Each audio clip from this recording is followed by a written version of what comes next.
quickly pushed the boy away. "Get your filthy little hands off my food!" Then she took the one he had already bitten and threw it in the bin. The little boy's mom grabbed her son and apologized, saying they were homeless and he was starving. She didn't care and walked to her car. Before she drove away, her daughter in the back seat secretly dropped one bag of food for the poor family. They waved in thanks. One day, while picking her daughter from school, two strange men quickly ambushed her. They pointed knives at her and snatched her phone before she could even make a call. She screamed for help, but there was no one in sight. They threatened to kill her if she screams again. Then they kidnapped her daughter and put her in the car. Suddenly, the police arrived, blocked and arrested the kidnappers. She was shocked because she hadn't called any police and no one was close by. Then she sees the homeless boy and his mom hugging her daughter at the corner. Turns out, they had secretly seen the incident and quickly alerted the police. Your help may come from unexpected people. Always be kind.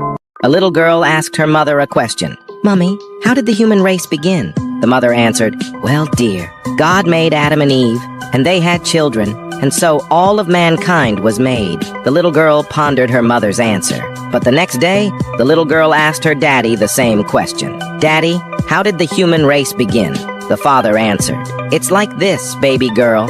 Many years ago, there were monkeys who really loved to breed, and from them, the human race evolved." This confused the little girl, as both parents answered the question with a different answer. So the next day, she returned to her mummy and said, "Mummy, you said that human beings were created from Adam and Eve, but Daddy said they evolved from monkeys." The mother answered, "Well, dear, it's really very simple. I told you about my side of the family, and your daddy told you about his." Jim and Edna were both patients in a mental hospital.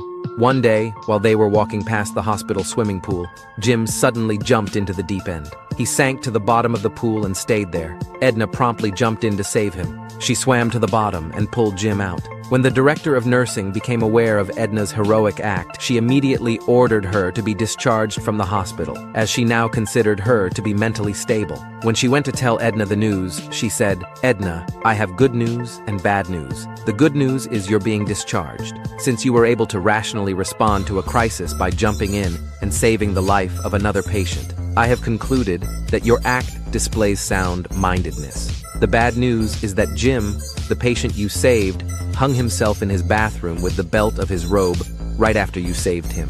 I am so sorry, but he's dead."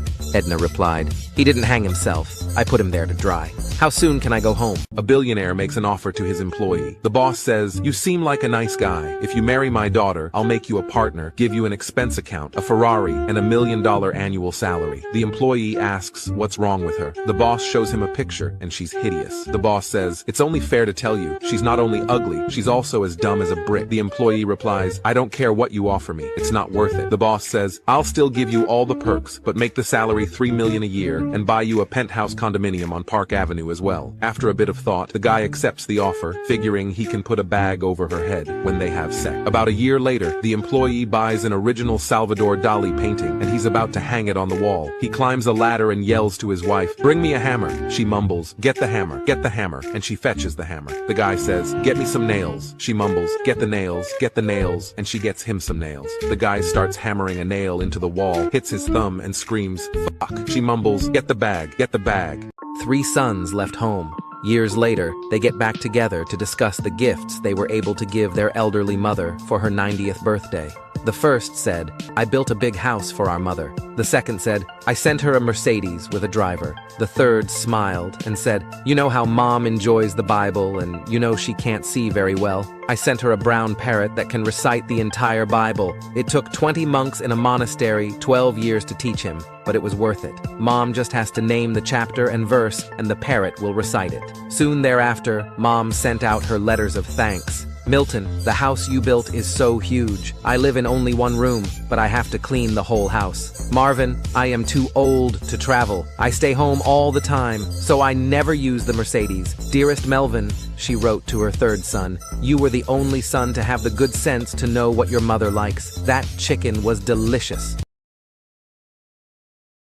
67-year-old Mickey was in the